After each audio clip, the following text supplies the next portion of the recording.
Welcome to the 1989 Coca-Cola Classic. This is a first-round match between Tony Rodrick and Harold Fryer. Battle of the left-handers. Tony Rodrick is first up. And joining us in the commentary this afternoon, Dana Miller-Mackey, a left-hander, so she'll help us through here as Tony Rodrick bowls. Oh, great start from Rodrick. And, of course, if he can continue striking out, perfect game of 300 is worth a new Holden Nova. SLE sedan, compliments of Motorama Holden Springwood. Harold Fryer is up next. Oh, perfect reply. Great start from these two left-handers. Harold Fryer, of course, from Mount Gravatt here in Brisbane, 35 years of age, a bowling centre technician. He won the 87 Cool Foam Classic and competed in the Brunswick World Open in Chicago. And at 86, he won the East Coast Challenge Cup Masters. Has a high game of 300 and a high series of 746. Dana, how do you see this one? Well, I think this will be a good match. Tony's been watching the lanes, and I noticed that he's playing a very direct shot. And Harold here likes to swing the ball out, and he's got a nice reaction from his first shot. Nasty split for Harold Fryer. Second delivery on lane 11. Yeah, Dana, Harold seems to be getting the ball to come back a lot harder than the other right-handers. Yeah, he gets under it really well. He gets way under it and then comes around it really hard and quick at the end. He's got an inside-out swing, which generates that out and back shot. Do you think that trip to Chicago has helped him? Oh, I think it has, sure. I think going over there watching the good bowlers, the really, really competitive bowlers, can't help but improve your game. And Fryer takes out two. Open frame in the second. Roderick now about to move on to lane 12. Roderick has won a host of tournaments. The 88 Logan City Doubles Tournament. In 89, the New Zealand Winfield Classic. In 88, he was runner-up in the Goldpin Coca-Cola Classic, beaten by Terry Ma, a previous competitor on the US Pro Circuit, and would dearly love to return there in 1990. Let's see how he goes on a double. Get up! Called it, wanted it to get up. Well, Dana, he's playing a lot more direct, and the ball he's got's certainly doing the job. Think he's bowling a little quick, or do you think that's good? Tony tends to throw really hard, and I think on this shot you need to go very direct with it on the left side, and I think that might help him. I think that's going to help him in this match, yeah. As long as he keeps the line tight and doesn't try to swing the ball. Oh, dipped away at the last minute. And he can't believe it. Looks down at the lane. Open frame as well, so it's left the match wide open. Still all square here. He moves across to lane 11. And I think Harold Fryer will be thanking himself for that one. He'll be golden opportunity there. Yes, Dana, what do you think? Like, he's gone for that easy spare and missed it. Do you think he's a little worried? I think this is a really important shot for him. Now, like you were mentioning earlier, sometimes he gets too quick with it. On that one, he did. It's really important after missing an easy spare to get your head together back really fast on the next shot. Try to stay in the ball game because he's still tied at this point. See the ball there, just going straight past the pins, and it happened to everybody on the left-hand side on lane 11. Very tough lane. Very tough. And this isn't an easy spare either.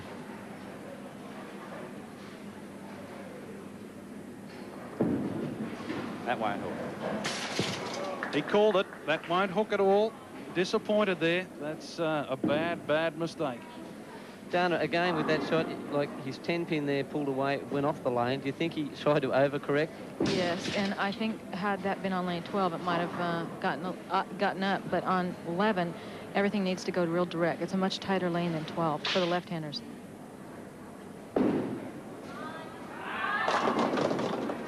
First appearance in the Coke for Harold Fryer from Mount Gravatt in Brisbane, 35 years of age. Bowling centre technician looks up at the scoreboard.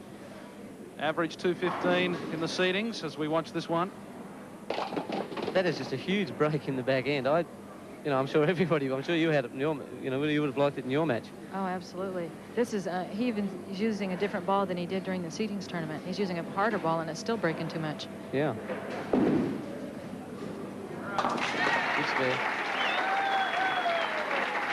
And that helps. There it is, some of the support for Harold Fryer. And at the moment, takes a seat. We'll look at this spare. Picks that up very easily. Straight at it, forward through it.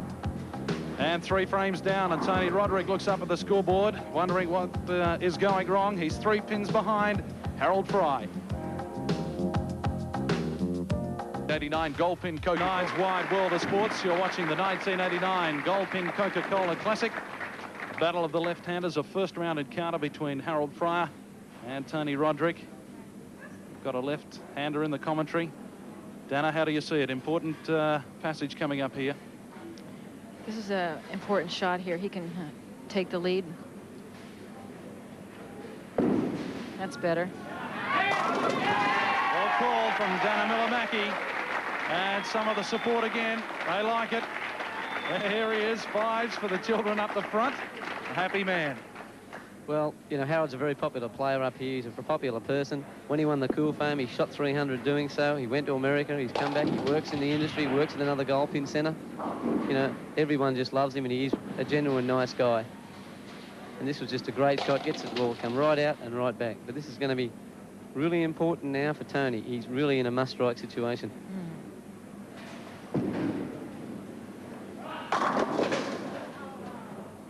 Well, Dana, a lot of the matches so far, a lot of the players have become confused. You know, lane 11 goes, they've got to play straighter. Lane 12, you'll see here, Tony, he's gone back to his natural game now of trying to lift the ball. He's not playing direct. It's hooking a little early, and then it's running away. What do you think he should do?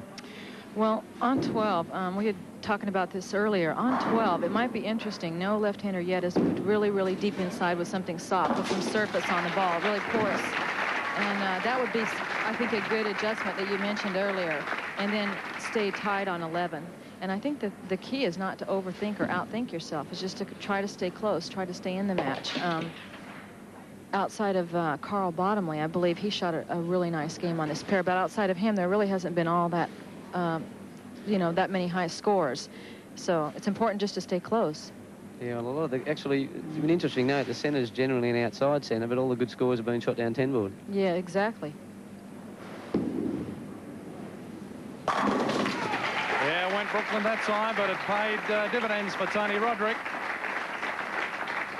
Yes, Chris, well, as we've seen in the previous matches, this Brooklyn seems to be the winning side. Maybe he can go on if he can capitalise on this shot. So just run away there, take it. He's happy with it. He got 10. Right now, he just wants 10. But he's a good player, right through the shot, good knee bend. He's happy with that. Let's see what Harold can do here. Yeah, he liked it, cleaned him up. That's a double for Fryer.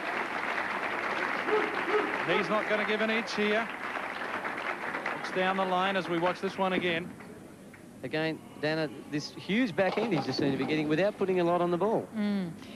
He's got a nice shot. He's adjusted off of his first shots, which I'm impressed with. I don't know how much TV experience he's had, but he's just into his own game.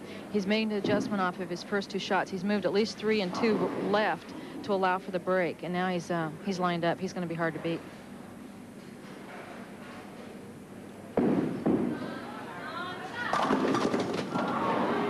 A bit high on the head pin that time, Terry. Yes, he's, again, dropped it short. A lot of the players here are scared to throw the ball to the right. They're really not... Well, it's interesting that he's moved into 10 board. And previously, you know, all the big games have been shot off 10 board. I think that's a wise move, because the way the games are going, a lot of open frames, you just want to stay clean out there, and you're going to do okay. Yeah, brought that one back nicely. Spares up the 6th frame. Again, some of the support. He's looking very determined there, Harold. Like, this is his first time on TV, and he's doing quite well. But I've noticed in probably the last 12 months, he's matured a lot as a player. But let's see now. Tony really needs to capitalise on that Brooklyn. He got a lucky break. He needs another one.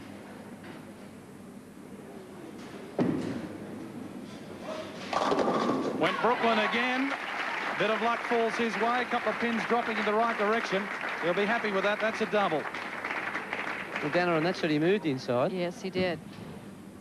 We look at that one again. Right across. And, yeah, a couple of lucky pins. You see it here on this pin cam. All the pins, gets all the mix he wants. It's 10, gives him a double. 6 frames down, and Tony Roderick trails by 22 pins from Harold Fryer.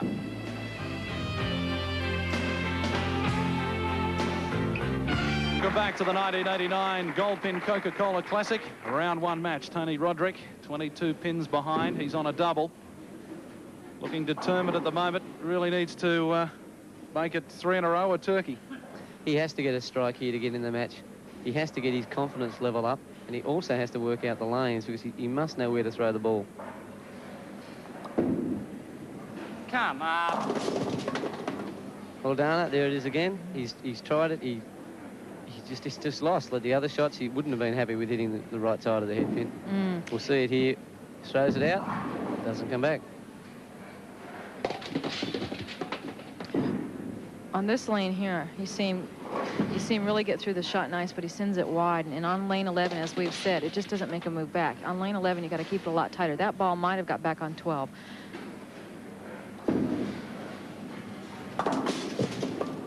Another open frame. Rye smile as he comes back to his seat. Picks up the towel. This looks at the scoreboard. We look at this one again, Terry. Yes, like you've watched Tony bowl a lot, and you know he's bowled on the Pro Tour, and you can probably relate to his game a lot. What's he doing now? I just think sometimes Tony has tremendous talent, and I just think sometimes a player with as much talent as he has, sometimes they get discouraged easily. He just needed to hang in there. Oh, nice from Harold Fryer. He is really giving Tony Roderick something to chase. The crowd appreciating the efforts of this man from Mount Gravatt. Let's look at this one again. What do you think of this shot here? This is a tremendous shot. He gets it way out. You see it breaking really late, and it carries. A lot of times, the person doesn't get through the fingers. The ball, what's called roll out. It won't have any hit on it. And he has plenty of hit left on that. That ball's a perfect shot. The ball's still accelerating and still hooking a lot, and everyone else is rolling out. Yeah, it's tremendous. He's got a nice reaction.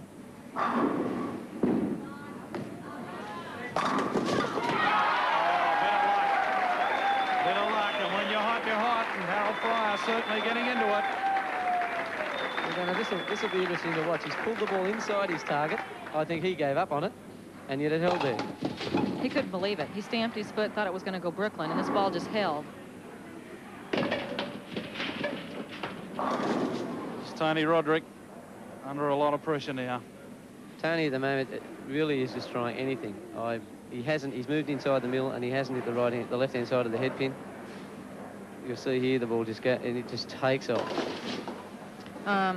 12 just keeps, I think the last 2 times he's gone Brooklyn on 12. Maybe just moving in and trying something. Use this for experience in case for the next time he's on television. Nothing's ever wasted. They're probably excellent. That's probably great advice to a lot of players, I think, in this country, isn't it? As they waste too many opportunities. I'm sure you've seen it in America. You know, people get discouraged too easily and they think, oh, yeah, and they just throw it away, where they should be actually using it. You'll see here, this was a very lucky spare. You'll see him hitting the wrong side of the head pin. The ball pins come around and take out the back pin. See, because chances are good you're going to face this situation again, and you need to learn now, even if you lose. That was a good shot. Played that one a lot more direct? Yes, he did. A lot more direct. Which is strange. He sort of changed his shots erratically. He hasn't gone in a progression at all. He's just gone from one to the other, and not persevered with anything longer than maybe one shot. Looks like he rolled that ball slightly. Oh, and misses the spare. Another open frame from Tony Roderick. Can't believe it as he looks up at the scoreboard. His opponent on his way to round 2 in the Goldpin Coca-Cola Classic.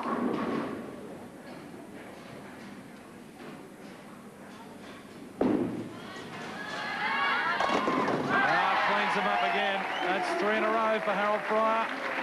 And again, great support from the crowd here at Logan City Lanes. Everyone here just wants to see Harold win. As I said, he's such a popular player, a genuine nice guy, and they just want to see him do good. And that was a great shot. Into the foundation frame, and Harold Fryer has a mortgage on this game. He leads Tony Roderick by 42 pins.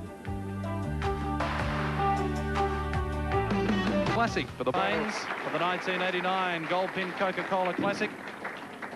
Harold Fryer from Mount Gravatt, playing in his first Coca-Cola Classic. He's hit 3 strikes in a row, looking for 4 in a row to strike out for a score of 237, which would keep him in good stead for the second round. Again, great turn on that one, Terry. Again, that was just such a great shot. He's pulled the ball. He really does have the role for this condition. He's lined up perfectly. He's got the right ball, and he's just loose. He's so loose here. He just gets through it, hits it, gets it out, testing his area, seeing how much area he has on this pair. He's won the match, and now he's just looking to the future. But it's such a huge area. Like none of the other right-handers have been able to open it up. Like even Carl with his 260 didn't have that much area. No, Carl was going straighter. There it is, another strike for Harold Fryer.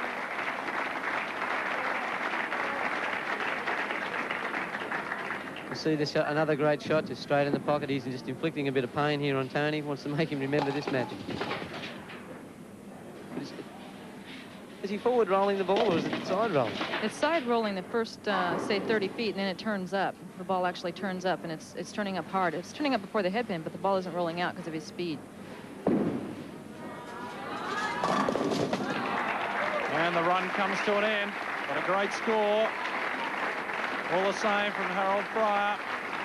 He finishes with a 2.35. Tony Roderick, if he strikes out, would finish with a 1.65.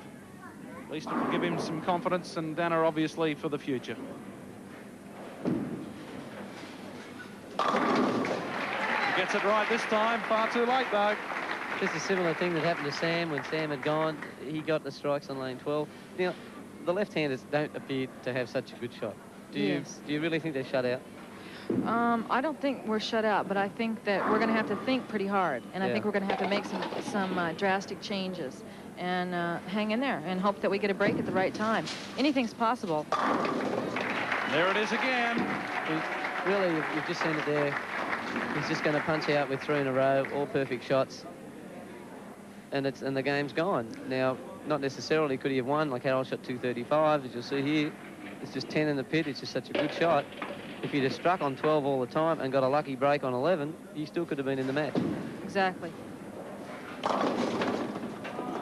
Finishes with a 9. That's the end for Tony Roderick in the Coca-Cola Classic.